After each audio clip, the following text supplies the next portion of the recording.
तो देखिए स्टूडेंट्स, आज जो अपन टॉपिक ले रहे हैं ये है explain canons of taxation, what are the features of good tax system. तो सबसे पहले तो कैनन्स ऑफ टैक्सेशन का मतलब क्या है वो अपन देखेंगे। देखो यहाँ इससे मतलब है आपका, तो कैनन्स का मतलब क्या होता है वो अपन देखें।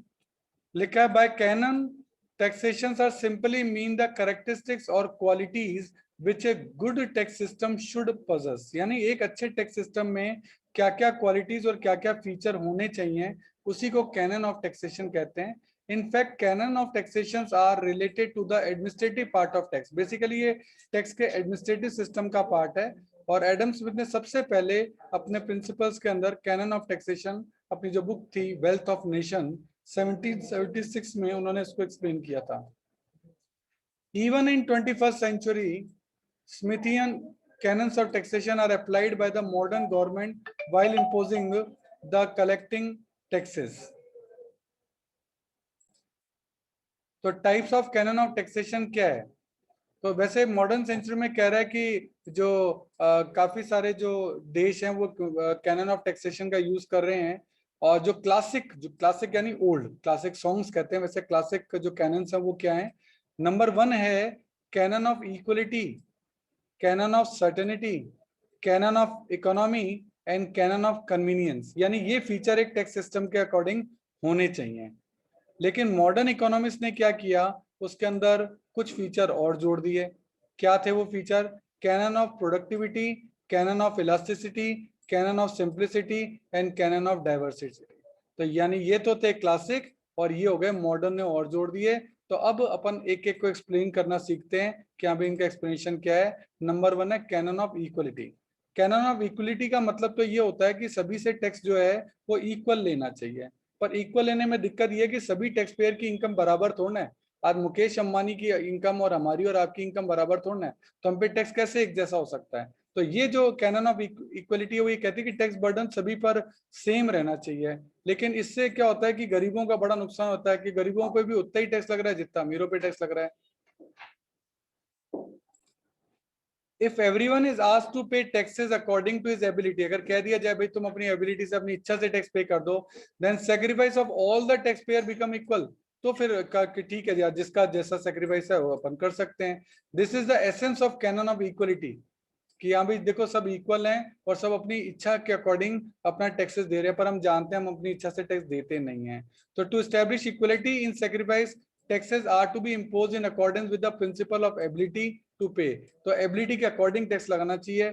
जो ज्यादा टैक्स पे कर सकता है उस पर ज्यादा टैक्स लगाना चाहिए, जो कम टैक्स पे कर सकता है उस पर कम टैक्स लगाना चाहिए। इसलिए प्रोग्रेसिव टैक्स रेट होती है कि पहले इनकम पे 10% ही लगता है, फिर इनकम और आगे बढ़ती है तो उस पर 20% लगने लग जाता है, फॉर इनकम आगे और बढ़ती है तो 30% लगने लग जाता है। इसको प्रोग्रेसिव स्लैब्स कहते हैं कि यानी जैसे जैसे इनकम बढ़ेगी तो इसका मतलब उसकी कमाने की एबिलिटी बढ़ रही है, टैक्स पे करने की एबिलिटी बढ़ रही है, उसकी टैक्स पे करने की रिस्पॉन्सिबिलिटी भी बढ़ती जाती है। तो in view of this canon of equality and canon of ability are the two sides of the same coin. ये एक तरह से एक ही चीज है कि हाँ भाई जिससे जितना टैक्स बन पड़ता है आप उससे उतना जरूर से लें। Yes sir, yes sir. आगे चलते हैं। Canon of certainty, the tax which an individual has to pay should be certain and not arbitratory. मतलब इच्छा से नहीं होना चाहिए, सर्टेन होना चाहिए कि हाँ भी टैक्स होगा ही होगा। According to Adam Smith, the time of payment, the manner of payment, the quantity to be paid, tax liability सब क्लियर होनी चाहिए और जो कंट्रीब्यूटर को पता होना चाहिए कि मुझे कितना टैक्स पे करना है। तो दस cannon of certainty embraces a lot of things. It must be certain to the taxpayer as well as to the tax levying authority। यानी टैक्स लगाने वाले को और टैक्स पे करने वाले को दोनों को पता होना चाहिए कि टैक्स कितना है, कब पे करना है, उस हिसाब से। Government intend to collect over the given time period, वो उसको कलेक्ट करती है। Any amount of uncertainty in these respect में invite a lot of trouble. उसका असेसमेंट ईयर तय होता है, फाइनेंशियल ईयर तय होता है, कब से कब तक का टैक्स लग रहा है, ये सब चीजें पहले से तय होती है। इसी को बोलते हैं आपकी सर्टेनिटी। आगे है कैनन ऑफ इकोनॉमी। इकोनॉमी का मतलब टैक्स कलेक्ट करने का खर्चा। This canon implied that the cost of collecting tax should be as minimum as possible, कि टैक्स कलेक्शन करने का खर्चा आपका बहुत कम होना चाहिए. Any tax that involve high administrative cost, अगर administrative cost ज्यादा लगेगी and unusual delay in the assessment और काफी डिले लगेगा, तो high collection of tax should be avoided all together. तो फिर आप ज्यादा टैक्स कलेक्ट नहीं कर पाएंगे क्योंकि आपका खर्चा बहुत आ रहा है. According to Adam Smith, every tax ought to be contribute as both to take out, to keep out the pocket of the people as little as possible. तो टैक्स कम से कम निकालें over and above what it bring into the public treasury of the state. मतलब आपको उतना ही पैसा निकालना चाहिए जितना की स्टेट को जरूरत है, उससे ज्यादा भी नहीं निकालना चाहिए क्योंकि वो अनयूज होगा, और कम भी नहीं निकालना चाहिए, नहीं तो स्टेट की जरूरतों का पूरा होना ही मुश्किल हो जाएगा. नेक्स्ट आपका आता है कैनन ऑफ कन्वीनियंस. कन्वीनियंस का प्रिंसिपल क्या कहता है कि taxes should be levied and collected in such a manner that it provide the greatest convenience not only to the tax payer but also the government. यानी government और tax payer दोनों को convenience रहना चाहिए, आसान रहना चाहिए टैक्स पे करना और टैक्स कलेक्ट करने में, अदरवाइज क्या है, दोनों ही परेशान होंगे. We now present other canon of taxation. तो अभी तक जो चार पढ़ी वो तो क्लासिकल थी. देन नेक्स्ट आती है जो नई अब मॉडर्न इकोनॉमी में जो कैनन्स चल रही हैं वो है कैनन्स ऑफ प्रोडक्टिविटी. तो कैनन्स ऑफ प्रोडक्टिविटी को देखते हैं. तो इसमें क्या कहता है, according to well known classical economics in the field of public finance Charles F Bastable, taxes must be productive और कॉस्ट इफेक्टिव. यानी उसको कलेक्ट करने की जो कॉस्ट होनी चाहिए वो कम से कम होनी चाहिए. This implies that the revenue yield from the tax any tax must be sizeable one. मतलब वो आपके लिए उचित होनी चाहिए कि आपका काम उससे निकल सके. Further, this canon state that only those taxes should be imposed that do not hamper productive effort of the community. यानी टैक्सेस ऐसे नहीं होने चाहिए जो कि कम्युनिटी के ऊपर प्रेशर डालें और उनकी प्रोडक्टिव कैपेसिटी को इफेक्टेड कर ले एडवर्सली. तो वो प्रोडक्टिव होना चाहिए, उनसे उनको मतलब ऐसा नुकसान नहीं हो कि उनकी फैक्ट्रियां बंद ही हो जाए.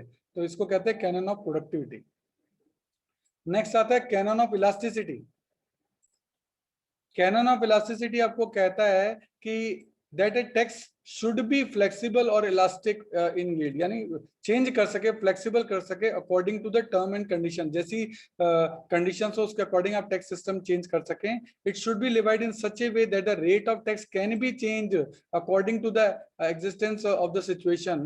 Whenever the government need money, it must be able to extract as much income as possible without generating any harmful consequences through raising tax. मतलब पब्लिक का नुकसान भी नहीं और वो चेंज कर सके और उस पर चेंज करने की पावर जो है वो होनी चाहिए. आगे चलते हैं.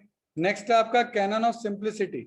मतलब जो टैक्स का जो सिस्टम होना चाहिए बहुत सिंपल होना चाहिए कि एक जनरल पीपल जो है ना वो भी उसको इजीली कैलकुलेट कर सके और अपने कोई टैक्स कंसल्टेंट से उसको जवाब देने की जरूरत ही नहीं है, वो इजीली कर सके. क्योंकि कॉम्प्लेक्स होगा ना तो फिर वो उसको समझ नहीं पाएगा, और वो समझ नहीं पाएगा तो हो सकता है कि वो कॉम्प्लिकेटेड थिंग से वो परेशान हो जाए और उस कंडीशन में हो सकता है टैक्स इन्विजन, टैक्स की चोरी भी करे. ठीक है. तो इसीलिए complicated tax system is expensive in the sense that even the most honest educated tax payer will have to seek advice of the tax consultant. उस कंडीशन में उनको टैक्स कंसल्टेंट से कंसल्टेंसी चार्जेस देने पड़ेंगे तो उनके लिए महंगा होता जाएगा. नेक्स्ट आता है कैनन ऑफ डाइवर्सिटी कि टैक्सेशन मस्ट बी डायनेमिक. यानी वो वक्त के अकॉर्डिंग चेंज होना चाहिए, जरूरत के अकॉर्डिंग चेंज होना चाहिए. This mean that a country's tax structure ought to be dynamic और diverse in the nature rather than having a single और टू टैक्सेस. डाइवर्सिफिकेशन होना चाहिए क्योंकि अमीरों से आपको लग्जरी टैक्स लेना है, डायरेक्ट टैक्स लेना है, खर्चे जो ज्यादा कर रहे हैं उनसे आपको इनडायरेक्ट टैक्स यानी जीएसटी लेना है. तो पूरा डाइवर्सिफिकेशन होना चाहिए.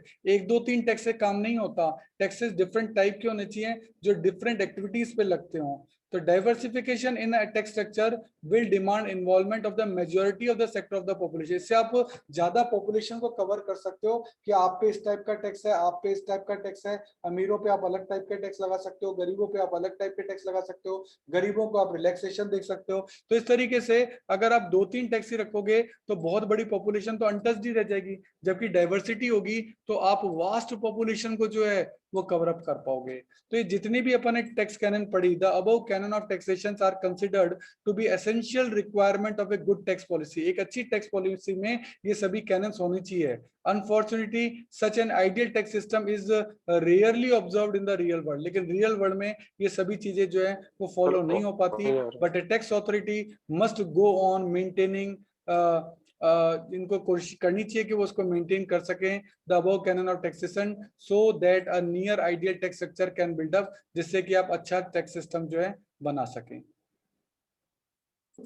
तो देखो कुल मिलाकर ये सभी टैक्स कैनन्स पढ़ने से हमको ये पता लग गया कि एक अच्छे टैक्स सिस्टम में क्या क्या खूबियां होनी चाहिए, जिनसे कि जो गरीब है उसको थोड़ा रिलैक्सेशन रहे, अमीरों पे टैक्स ज्यादा लगे, डिफरेंट टाइप के टैक्सेशन लगे, ज्यादा पॉपुलेशन को कवर अप किया जा सके, टैक्स सिंपल होना चाहिए, इजी होना चाहिए, फ्लेक्सिबल होना चाहिए, और उसमें इक्वलिटी होनी चाहिए, सर्टेनिटी होनी चाहिए, कन्वीनियंस होना चाहिए, और पब्लिक को उसको परेशानी भी नहीं हो। चाणक्य ने इसके लिए कहा था कि जो टैक्स लेने वाला सिस्टम होना चाहिए वो एक मधुमक्खी जैसा होना चाहिए कि वो फूलों से शहद ले भी लेता है, इससे फूलों पे कोई असर नहीं पड़ता और मधुमक्खी का भी काम हो जाता है। तो गवर्नमेंट को भी टैक्स इस तरह से लेना चाहिए कि पब्लिक पे ज्यादा असर भी नहीं पड़े और उनका भी काम जो है वो इजीली निकल जाए।